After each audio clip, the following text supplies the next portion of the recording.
मी आपल्याला एवढंच सांगतो बापू, एखादी मॅच हरला म्हणून विराट कोहलीची बॅट थंड पडत नाही. पुढल्या मॅच मध्ये दुप्पट जोराने तुटून पडते आणि चॅम्पियन ट्रॉफी घरात येते.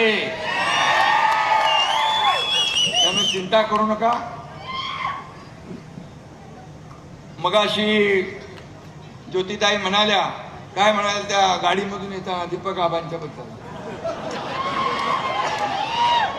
एका गाडीत होते, पण बापूसाठी मी एकच शब्द उच्चारतो, टायगर अभी जिंदा है.